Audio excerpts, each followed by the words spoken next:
ជាបឋមខ្ញុំប្រកាសណាសូមក្រាបថ្វាយបង្គំចំពោះជំបីនៃបត្រៃរតន៍ដោយសេចក្តីគោរពនិងដោយសេចក្តីជ្រះថ្លាសូមក្រាបថ្វាយបង្គំចំពោះសម្ដេចព្រះសង្ឃរាជទាំងពីរគណៈសូមក្រាបថ្វាយបង្គំចំពោះព្រះថេរានុថេរៈគ្រប់ព្រះអង្គគង់នៅក្នុងប្រជាជាតិកម្ពុជាក្នុងនិងក្រៅប្រទេសដោយសេចក្តីគោរពជ្រះថ្លាសូមចម្រើនពរញោមញាតពុទ្ធបរិស័ទប្រុសស្រីទាំងអស់ក៏ដែលតែងតែតាមដាននៅក្នុងកម្មវិធីនៅក្នុង channel អាត្មានេះដោយឡែកមួយរយៈកាលក្រោយមកនេះអាត្មាមិនសូវបានចេញវីដេអូបង្ហាញឬក៏បញ្យលណែនាំឬក៏បង្ហាញក្បួនអីទេឬក៏បញ្យលចែករំលែកស្អីទេដោយសារតែមួយរយៈនេះអាត្មារវល់ពេកក៏មិនសូវបានទំនេរហើយដោយឡែកនៃការងារដែលត្រូវធ្វើហ្នឹងនៅមានច្រើនទៀតបងនៅមានច្រើនទៀតហើយឡែកទេនៅថ្ងៃនេះក៏រំលឹកនឹកឃើញថាបន្ទាប់ពីយើងបានបញ្ចប់សង្គ្រាមជាមួយថៃសៀមមកយើងឃើញថាសៀមនៅតែធ្វើទុកបុកម្នេញតាមជាដែនធ្វើឲ្យយើងនឹងមានការល្អក់ចិត្តឬថាចិត្តមិនស្ងប់ណាចិត្តមិនស្ងប់ប្រជាជនមួយចំនួននៅតាមជាដែនហ្នឹងចិត្តអត់ស្ងប់ទេដោយសារតែសៀមនោះវាចេះតែអុកឡុកដោយចេតនារបស់សៀមនេះម្ដងហើយជាម្ដងទៀតនៅតែមួយបង្កាច់បង្ខូចខ្មែរយើងមិនថាតែប៉ុណ្ណោះមានតែបញ្ចុះបញ្ចូលថាពួក lobby ហ្នឹងនៅក្រៅប្រទេសហ្នឹងតែងតែបញ្ចុះបញ្ចូលជនបរទេសហ្នឹងមិនឲ្យមកលេងកម្ពុជាទេថាប្រទេសកម្ពុជាយើងនេះគឺជាប្រទេសមួយដ៏គ្រោះថ្នាក់ក៏ប៉ុន្តែវាជាការចំណែនឬក៏ជាការបិទសេដ្ឋកិច្ចមួយបើយើងនិយាយអំពីសេដ្ឋកិច្ចបាទកាលណាបើសិនជាញៀវឬក៏អ្នកណាមួយបន្តបង្អាប់ហាងមួយឧទាហរណ៍ថាលក់ហាងទូរស័ព្ទចុះហាងទូរស័ព្ទគេបង្អាប់ថាកុំទិញហាងទូរស័ព្ទហ្នឹងណែអត់ល្អទេហាងទូរស័ព្ទហ្នឹងអត់ល្អទេហាងទូរស័ព្ទហ្នឹងលក់តែរបស់អាយទេរបស់ហ្នឹងអត់ល្អអញ្ចឹងណាខ្លាញ់អញ្ចឹងណាគេធ្វើឲ្យភ្ញៀវហ្នឹងអត់ហ៊ានមកទិញទូរស័ព្ទហ្នឹងហាងហ្នឹងទេជាងធ្វើឲ្យបាត់កំណើនសេដ្ឋកិច្ចរបស់ហាងហ្នឹងយ៉ាងណាមិញដូចគ្នាដែរសៀមហ្នឹងវាតែងតែយកតែងតែបន្ទោសបង្អាប់រកថានិយាយអាក្រក់ពីខ្មែរយើងទៅប្រាប់ជនបរទេសទៅថាខ្មែរយើងចេះមួយចោះពីរយើងអាក្រក់អញ្ចេះអាក្រក់អញ្ចោះទៅធ្វើឲ្យជនបរទេសមិនហ៊ានមកលេងកម្ពុជាចាស់ស្ដែងយើងមើលកីឡាករអារិនក្លឹកហ្នឹងមុនមិនជានេះកីឡាអីទេគាត់ថាលើកកីឡាអីទេគាត់ថានិយាយពីចិត្តរបស់គេទេណាគេថាមានមុនមកខ្មែរហ្នឹងមានគេប្រាប់ឲ្យថាប្រទេសខ្មែរជាប្រទេសគ្រោះថ្នាក់ណាស់ប៉ុន្តែយើងដឹងហើយថាចេតនារបស់គេហ្នឹងមិនចង់ឲ្យយើងមានចង់បានទេធ្វើឲ្យប្រជាជនហ្នឹងអត់ហ៊ានមកលេងប្រទេសកម្ពុជាទេកាលណាបើសិនជាបរទេសអត់ហ៊ានមកលេងកម្ពុជាសួរថាតើកំណើនសេដ្ឋកិច្ចរបស់យើងនឹងមានការកើនឡើងឬក៏ការមិនកើនឡើងហ្នឹងវាអាស្រ័យទៅលើនឹងដែរយើងគិតថាប្រទេសមួយมันអាចដោតទៅលើសំខាន់តែក្នុងក្រសួងមួយឬក៏ទៅក្នុងស្ថាប័នណាមួយវាគ្រប់ទាំងអស់គ្រប់ស្ថាប័នទាំងអស់រួមបញ្ចូលគ្នាទើបអាចត្រត្រង់ប្រទេសជាតិនឹងមួយរីកចម្រើនទៅបានយ៉ាងណាមិញប្រទេសមួយมันអាចពឹងផ្អែកទៅលើវិស័យទេសចរតាមមុខបានទេត្រូវពឹងផ្អែកទៅលើវិស័យឧស្សាហកម្មឧស្សាហកម្មជាដើមឧស្សាហកម្មឬក៏កសិកម្មអញ្ចឹងទៅពាណិជ្ជកម្មអញ្ចឹងទៅសេវាកម្មអញ្ចឹងទៅយើងពឹងផ្អែកទៅលើរឿងហ្នឹងហើយរដ្ឋាភិបាលលោកមានការខ្នះខ្នែងក្នុងការសម្រួលរាល់កិច្ចលំបាកភារកិច្ចលំបាកអីតែងតែជួយដល់ប្រជាពលរដ្ឋយើងតាមស្រុកតាមឃុំតាមអីហ្នឹងទៅ ដើម្បីឲ្យគាត់នឹងងាយស្រួលក្នុងការបញ្ចេញនៅទិន្នផលដែលគាត់មានអញ្ចឹងនេះគឺជាផ្នែកមួយដែលអាត្មាលើកឡើងថាប្រទេសហ្នឹងគឺមិនចង់ឲ្យយើងហ្នឹងមានបានមកឲ្យប្រទេសយើងហ្នឹងល្អទេណាយើងមើលទៅទស្សនវិជ្ជាបច្ចុប្បន្ននេះអាហ្នឹងជារឿងមួយទៀតតកតងជាមួយនឹងព្រំដែនយើងដដែលនេះបន្ទាប់ពីយើងទោះបីជាក្រុម AOT ទៅហើយក៏នៅតែមិនខ្លាចញញើតដែរពួកនេះហើយរយៈកាលថ្មីនេះក៏មានលេចលឺដំណឹងអីលិហិមកទៀតណាលិហិហ្នឹងមិនមែនដំណឹងល្អអីសម្រាប់កម្ពុជាជាមួយថៃទេគ្មានចេតនាល្អជាមួយយើងទេហើយដែលមួយផ្នែកទៀតហ្នឹងចាប់កងទ័ពយើងចេញទៅហ្នឹងក៏មិនឃើញនឹងយកមកវិញដែរមិនឃើញដោះលែងដែរយកជាធ្នូដោះដូរនឹងអ្វីមួយផ្សេងទៀតនេះគឺជាអំពើអមនុស្សធម៌ក្រៃលែងក្នុងនាមជាប្រទេសមួយដែលកាន់ពុទ្ធសាសនាដែរក៏ប៉ុន្តែបែរជាអត់យល់តម្លៃនៃការរស់នៅតម្លៃនៃសង្គមតម្លៃនៃសិលធម៌គុណធម៌ការរស់នៅទេបែរថាកាន់ពុទ្ធសាសនាមែនប៉ុន្តែអត់បានសិក្សារៀនសូត្រធម៌អាទេអញ្ចឹងណាពួកមានការដែលមានមួយចំនួនក៏មិនមែនគិតថាអាក្រក់ទាំងអស់ដែរណាមានអាក្រក់មានល្អខ្លះដែរណាអ្នកខ្លះក៏ល្អទៅអ្នកខ្លះទៅក៏អាក្រក់ទៅអ្នកអាក្រក់ទៅគេទៅបែកខាងអាក្រក់ទៅមកបាក់ពួកអាក្រក់ទៅអ្នកល្អទៅខាងល្អមកបាក់ពួកហ្នឹងទៅអញ្ចឹងនៅក្នុងតំណាងក្នុងពេលណាដំណើរនេះយើងឃើញក្រោយពីសៀមបានណារូបរៀនទៅត្រៀនផ្លូវចិត្តផ្លូវកាយមកលើប្រជាជនខ្មែរយើងជាច្រើនលើកច្រើនសារតាមព្រំដែនមានគ្រប់រូបភាពទាំងអស់យើងមើលឃើញជាក់ស្ដែងទាំងអស់គ្នាថាប្រទេសនេះវាអត់សុខវាមិនចង់ឲ្យប្រទេសដទៃបានសុខទេដោយសម្ដេចអគ្គមហាសេនាធិជោលោកមានប្រសាសន៍ថាបើមានសត្រូវចិត្តខាងល្អដូចមានមាសអញ្ចឹងណាបើមានចិត្តខាងមិនល្អដូចជាមានមីនអញ្ចឹងណាអញ្ចឹងជាន់ផ្ទុះអញ្ចឹងណាមិញសៀមវាដាក់មីនគុណវាដើរជាន់គុណវាហើយវាមកបចោតខ្មែរយើងថាលួចដាក់មីនដាក់អីចឹងទៀតនេះហើយជាអំពើមួយចោតប្រកាន់ទាំងស្រុងមកលើប្រទេសកម្ពុជាយើងក៏ដូចជាការរំលោភអធិបតេយ្យភាពឬក៏ថារំលោភនូវសិទ្ធិក្នុងការរស់រានមានជីវិតទៅលើប្រជាពលរដ្ឋធ្វើឲ្យប្រជាពលរដ្ឋមានការភ័យខ្លាចតាមតំបន់មានការភ័យខ្លាចចឹងទៅណាការភ័យខ្លាចតាមតំបន់រស់នៅបានសុខបានអីចឹងទៅជំលះម្ដងជាពីរដងលើកកំភ្លើងក្របអីហ្នឹងរត់ចេញហើយភ័យគ្នាម្ដងជាពីរដងមិនថាណាប្រសងមិនថាប្រសក់ក្នុងភាសាមិញនេះឃើញច្រើនហើយឡាយចឹងគឺចង់និយាយតាក់ទងឲ្យពិភពលោកបានដឹងថា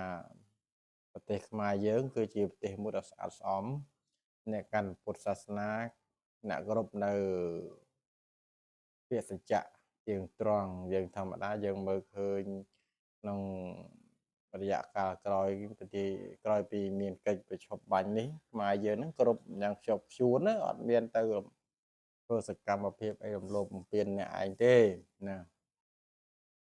តែអ្នកឯងទេមករំលោភបំពាននៅលើយើងម្ដងហើយម្ដងទៀតអញ្ចឹងហើយធ្វើឲ្យប្រទេសនោះវាជួបប្រទេសតែនឹងគ្រោះមហន្តរាយផ្សេងគ្រោះមហន្តរាយនេះវាមានដោយផ្នែកយើងមើលឃើញណាប្រហែលថ្ងៃនេះឃើញព្យុះមកដល់វៀតណាមហើយបើជាពង្រៀងខ្មែរវិញហេតុអីដោយសារតែខ្មែរយើងទៅថាប្រទេសអ្នកមានប៉ុនណាអ្នកមានប៉ុនហ្នឹងទៅធ្វើឲ្យសំបីតែខ្យល់ហ្នឹងក៏ជួយខ្មែរដែរធម្មជាតិហ្នឹងក៏ជួយខ្មែរយើងដែរយើងគិតមើលក្នុងសម័យកាលនេះទោះថាតើនៅក្នុងប្រទេសថៃនោះតើរស់នៅដោយលំបាកឬក៏ស្រួលឥឡូវហ្នឹងទឹកចំនួនពេញទូទាំងប្រទេសថៃទឹកចំនួនទូទាំងប្រទេសទៅហើយអញ្ចឹងនេះហើយគឺជាការរំលោភបំពាននៅក្នុងប្រទេសដទៃជាបាបថាបាបកម្មមិនមែននៅក្នុងយុគសម័យណាយុគ9យុគ10យុគ20អីហ្នឹងជារឿងមួយនៅក្នុងសាសនាបាទនៅក្នុងសាសនាលោកអត់មាននិយាយរឿងយករឿងអីទេនិយាយរឿងតាក់ទងជាមួយនឹងកម្មកាលណាបើមានកម្លាំងដែលឲ្យផលហើយវាឲ្យផលហើយណាមិនចាំយកអីទេ យ៉ាងណាមិញនេះយកទី9នេះក៏យើងនៅក្នុងជំនឿក៏យើងឃើញថាភាពជាក់ស្ដែងក៏វាបញ្ចេញមកច្រើនអ្នកណាធ្វើអាក្រក់តែទទួលបានផលអាក្រក់ចឹងឯងមិនមែនថាធ្វើអាក្រក់ឲ្យបានផលល្អវិញទេណាពេលខ្លះអង្គម្ដែងនៅក្នុងគាថាធម្មបទមួយព្រះអង្គម្ដែងថា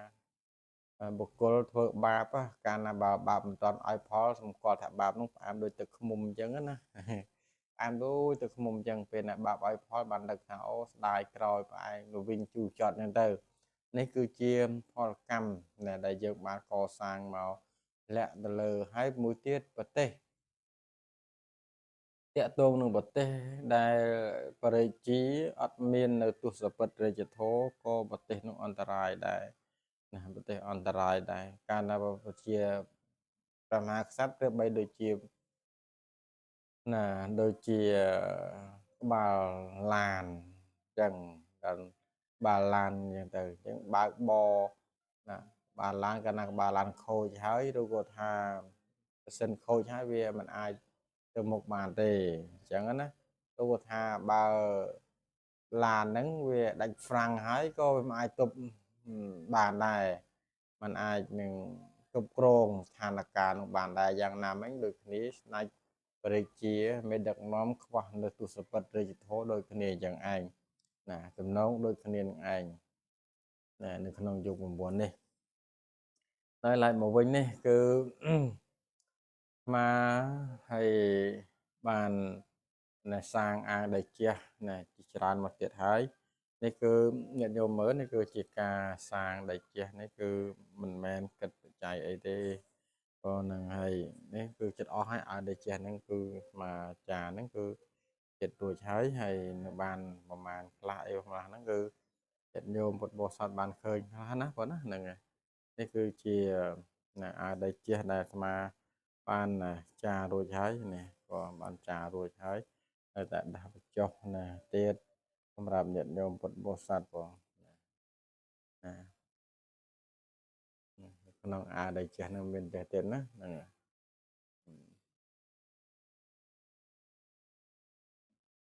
ចឹងដែលចេះក្នុងជំនឿខ្មែរយើងមានអានុភាពច្រើនសម្រាប់ការពាររារាំងប៉ុន្តែអាត្មាលើកមកនេះនិយាយនេះសម្រាប់តាញោមណាដែលមានជំនឿទៅលើទេបើញោមណាគាត់អត់មានជំនឿអីក៏បាក់ហត់មើលអាត្មាទេញោមម្លងទៅអាត្មានិយាយតែក្នុងរឿងជំនឿទេណាជំនឿកាលណាយើងជឿលើអ្វីមួយហើយវាតែងតែបានផលមកវិញឧទាហរណ៍ថាយើងជឿជំនឿទៅលើរឿងពេទ្យអញ្ចឹងណាតែងតែរៀនឆ្នាំពេទ្យឆ្នាំអីទៅវាបានផលចំណេញមកវិញយើងបានចេះដឹងរឿងពេទ្យហ្នឹងទៅជាបាលគេជាទៅយើងជំនឿទៅលើណាមុខវិជ្ជាគណិតវិទ្យាទៅយើងខំប្រឹងគណិតវិទ្យាទៅយើងថ្ងៃណាមួយប្រឡងគ្រូជាប់គណិតវិទ្យាទៅយើងមានជំនឿទៅលើអក្សរសាស្ត្ររឿងអីក៏ដោយបែកគុណអីក៏ដោយមានជំនឿថាពិតជាមានប្រយោជន៍ចំពោះយើងខំប្រឹងបដិបត្តិទៅខំប្រឹងរៀនសូត្រទៅគង់តែបានផលមកវិញយ៉ាងណាមិញនៅក្នុងពុទ្ធសាសនានេះដូចគ្នាដែរកាលណាបើយើងជំនឿទៅលើរឿងផលកម្មផលណាផលកម្មនិងវិបាកផលវិបាកណារបស់កម្មហើយនឹងកម្មដែលយើងបានធ្វើអាហ្នឹងយើងកម្មនឹងធ្វើកម្មដែលយើងបានធ្វើនឹងផលរបស់កម្មហ្នឹងអាហ្នឹងយើងខំប្រឹងបដិបត្តិខ្លួនឲ្យល្អទៅណាយើងបានល្អវិញអាហ្នឹងអញ្ចឹងណាយើងបានល្អយ៉ាងណានៅក្នុងជំនឿដូនតារបស់យើងនេះមានតាំងពីមុនពុទ្ធកាលមកទៀតមុនពុទ្ធសាសនាចូលមកក្នុងពុទ្ធសាសនាយើងមកយើងពីសាសនាព្រាហ្មណ៍វាមានច្រើនវាមុនកាត់មុនពុទ្ធទៀតថាមិនបានកាត់មុនអញ្ចឹងយើងគិតមើលក្នុងសម័យព្រះអង្គបានណាចាប់បដិសន្ធិក្នុងគួរនៃព្រះមេដាមកក៏ព្រះបាទសទ្ធោទនៈហ្នឹងព្រះអង្គណាអញ្ជើញព្រាហ្មណ៍បរហោហិតហ្នឹងមកទុះទាយជោគវាសនាព្រះអង្គបាត់ទៅហើយអានេះគឺយើងចង់បញ្ជាក់ថាគ្រឿងណាគ្រឿងអាគមគាថាក្នុងសាសនាព្រាហ្មណ៍ក្បួនហោក្បួនអីនេះមានជាច្រើនមកហើយប៉ុន្តែដែលឡែកយើងប្រកាន់មួយថាខ ខុសចេះត្រូវចេះប៉ុន្តែបើចិត្តអាត្មាមិនឲ្យញោមប្រកាន់ខុសចឹងទេយកគេថាអ្នកណាចង់រៀនអីក៏រៀនទៅចេះអីក៏ចេះទៅជំនឿលើអីក៏ជំនឿទៅសំខាន់ឲ្យតែជួយសង្គមឲ្យបានជួយប្រទេសជាតិឲ្យបានហ្នឹងយើងរៀនអញ្ចឹងទៅបើយើងរៀនអត់មានជំនឿអត់មានអីនៅក្នុងការជឿផងទោះបីតែយើងគិតនៅក្នុងសពថ្ងៃនេះបើសិនជាយើងមិនមានជំនឿទៅលើអ្វីមួយយើងអត់ខំទេអត់ខំឧទាហរណ៍ថាអត់ជំនឿថាឧទាហរណ៍ណាឧទាហរណ៍ថាតែរៀនតែអីរៀនចប់ក៏គ្មានបានការងារធ្វើដែរអញ្ចឹងអត់រៀនទេអញ្ចឹងនៅតែល្ងងរហូតទៅអត់មានចេះអីគេទេអត់មានបានអីគេទេដល់ពេលក្រោយមកទៀតគេមានដាក់ការងារប្រងព្រឹត្តចេះដឹងប្រងព្រឹត្តបាននឹកឃើញស្ដាយខ្លួនអាហ្នឹងដែលបានស្ដាយខ្លួនអាហ្នឹងជារឿងមួយសម្រាប់ខ្លួនឯងទេណាអត់មានអ្នកណាមួយគេជួយយើងបានទេណាឥឡូវនេះស្មានតែបញ្ជាក់ប៉ុណ្ណឹងទៅជំនឿឥឡូវនេះ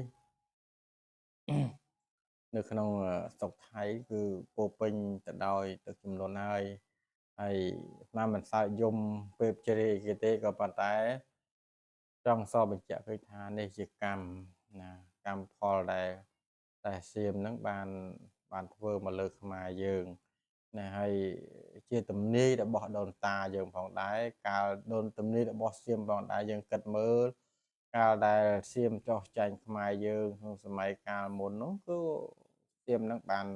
សច្ចាប្រន្ធានយ៉ាងម៉េចយើងមើលឃើញហើយចឹងណាដល់ពេលដែលក្រោយមកទៀតហ្នឹងក៏សៀមហ្នឹងចេះតែចង់បានលែងស្គាល់ប្រវត្តិសាស្ត្រខ្លួនឯងរហូតដល់ឥឡូវហ្នឹងលែងស្គាល់ខ្លួនឯងថាប្រទេសហ្នឹងចេញមកពីណាអីពីណីមកប៉ុន្តែមិនរៀបរាប់អីវែងឆ្ងាយតាក់ទងនឹងប្រទេសកើតពីណាពីណីមកទេមិនមិនចង់ឲ្យវែងឆ្ងាយនៅក្នុងរឿងហ្នឹងគាត់ដែលថាសពថ្ងៃនេះសៀមវាចង់បានទាំងអស់ពីខ្មែរយើងទាំងតាក់ទងអរិយធម៌យើងមើលភ្លេងសៀមក៏ពិតភ្លេងពិនពៀតទេភ្លេងខ្មែរយើងពិនពៀតទេទៅពេលដែលសៀមវាយកទៅប្រើទៅខ្មែរយើងមួយចំនួនមានស្គាល់ពិនពៀតឯណាស្គាល់តែភ្លេងពៀតភ្លេងសៀមហ្នឹងណាញោមខ្លះមកចេះថាប្រាប់ទៅថាញោមមិនមែនភ្លេងសៀមទេអាហ្នឹងភ្លេងខ្មែរយើងទេភ្លេងពិនពៀតណាយើងដឹងយើងប្រាប់ទៅញាតិញោមព្រោះយើងប្រាប់ថាអានឹងគឺជាវប្បធម៌របស់ខ្មែរយើងទេមិនមែនជារបស់គេទេកាលណាបើយើងនាំគ្នាអញ្ចឹងទៅអត់នាំគ្នាហៅឈ្មោះទៅយូរកើតជាសៀមអញ្ចឹងទៅណាក៏បីអសរសាស្ត្រយើងនេះនៅក្នុងក្បួនយ័ន្តនេះណានៅក្នុងក្បួនយ័ន្តនៅក្នុងអីនេះយើងមើលឃើញអសរសាស្ត្រខ្មែរយើងទាំងអស់គេសរសេរចូលទៅក្នុងសភៅគេថាអសរខំថៃទៅវិញយើងគិតមើលចងោទៅនៅខ្មែរយើងប្រើប្រាស់ភាសាខ្មែរចងោភាសាម្ចាស់ដើមនៅប្រើចងោមិនតាន់ស្លាប់ទៅណាផងគេថាជារបស់គេតែបាត់ហើយនឹងយើងគិតទៅមើលអានេះជាការព្រួយបារម្ភមួយសម្រាប់អាត្មាដែលគិតថាបើសិនជាយើងមិនណាខ្វល់ខ្វាយមកនាំគ្នាអភិរក្សទេ100ឆ្នាំ200ឆ្នាំទៅមុខទៀតអាចនឹងបាត់បង់នៅវប្បធម៌មួយដ៏ផូរផង់អត់ពីយើងទៅជំនាន់នេះទៅជំនាន់ក្រោយទៀតណាចេះតែបាត់បង់វប្បធម៌បន្តិចម្ដងអញ្ចឹងអ្វីដែលយើងអាចថែរក្សាបានយើងនាំគ្នាថែរក្សាទៅអ្វីដែលយើងគួរលះបង់ចោលយើងលះបង់ទៅណាដើម្បីចាប់យកចំណេះដឹងចំណេះវិជ្ជាតទៅមុខទៀតអញ្ចឹងអត់មានអីច្រើនទេប៉ុន្តែស្មារតីគាត់ថាចេញមកនឹកញាតិញោមពុទ្ធបរិស័ទពរហើយនឹងចាស់តឿនញាតិញោមពុទ្ធបរិស័ទទាំងអស់ពរសូមឲ្យមានសុខភាពល្អណាជូនពរញាតិញោមឲ្យមានសុខភាពល្អកុំឲ្យភ័យតក់ស្លុតពរសត្រូវមកមុខឲ្យម្លងទៅមកក្នុងឲ្យរលាយណាជួបតែសុខនិងចម្រើនគ្រប់ប្រការទាំងអស់ជាធម្មសូមប្រកេនពរលោកម្ចាស់គ្រប់ព្រះអង្គសូមឲ្យមានព្រះជន្មាយុយានយូរគ្រប់ព្រះអង្គសូម